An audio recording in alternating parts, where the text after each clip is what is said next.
बिहार सरकार या बिहार के लोगों की जो अपेक्षाएं हैं केंद्रीय बजट से, वो हमने केंद्रीय वित्त मंत्री श्रीमती निर्मला सीतारमण जी को बजट पूर्व जो विमर्श का कार्यक्रम उन्होंने रखा था, उसमें हमने उनके सामने पूरे विस्तार से अपनी अपेक्षाओं को रख दिया है कि सबसे तो पहले जो एक कैपिटल एक्सपेंडिचर के लिए इंटरेस्ट फ्री लोन मिलता है वो जारी रहना चाहिए। दूसरा, जो सेंट्रली स्पॉन्सर्ड स्कीम्स हैं उसकी संख्या सीमित होनी चाहिए, नहीं तो योजना उनकी कहलाती है और पैसा राज्य सरकारों का भी लगता है। और उससे भी बड़ी बात कि अगर पैसे कम हैं तो कम पैसों में ही केंद्रीय योजना चलाएं, माने सेंट्रल स्कीम चलाएं। जितने पैसे हैं उसी की स्कीम चलेगी। राज्य सरकार अपने संसाधन से अपनी प्राथमिकता से खर्च करेगी, लेकिन वो योजना चला देते हैं और राज्य सरकारों को भी विवश करते हैं कि अपने हिस्से का अंशदान लगाए। अब राज्य सरकार की अपनी प्राथमिकता, स्थानीय जो प्राथमिकताएं होते हैं उस हिसाब से बच नहीं जाती हैं। इसलिए हम लोगों ने कहा है, दूसरी बात हमने कही है कि भाई जितनी भी केंद्र प्रायोजित योजनाएं हैं उसमें केंद्र की हिस्सेदारी लगातार ये लोग घटाते जा रहे हैं। जो योजनाएं 90-10 में चलती थी, 75-25 में चलती थी, फिर 60-40 में चलती थी, सबको घटा रहे हैं। यहाँ तक कि बहुत को 50-50 कर दिया।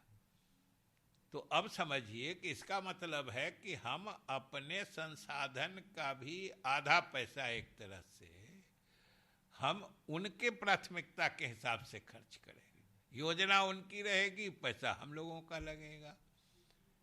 तो ये अच्छी स्थिति नहीं है। और बिहार की तरफ से हमने विशेष रूप से कहा है कि केंद्र सरकार या नीति आयोग के ही विकास के जो मानक हैं उस पे बिहार सरकार की लगातार उपलब्धियां सराहनीय रही हैं। हम अनेक मानकों में अव्वल भी साबित हुए हैं, बल्कि जो राष्ट्रीय औसत हैं उसकी तुलना में हम हर मानक में लगभग अधिकांश मानकों पर हम राष्ट्रीय औसत से भी अच्छी उपलब्धियां रखते हैं। और इसके बाद भी हम सबसे गरीब रहते हैं। आखिर ये स्थिति क्या है कि हमारे गरीबी या पिछड़ेपन का कहीं न कहीं बहुत गहरा कारण है। उसी को दूर करने के लिए विशेष राज्य का दर्जा हो या 90-10 के अनुपात में केंद्रांश देने की बात हो, ये मांग बिहार सरकार और मुख्यमंत्री के तरफ से लगातार उठाई जा रही है कि भाई आपको संकोच तब होता है ना जब हम सही ढंग से उसका उपयोग नहीं करते। आप ही के मानक बताते हैं कि हम लोग जितने अच्छे से उपयोग करते हैं वो देश में सबसे अच्छा है, जिस तरीके से हम काम करते हैं।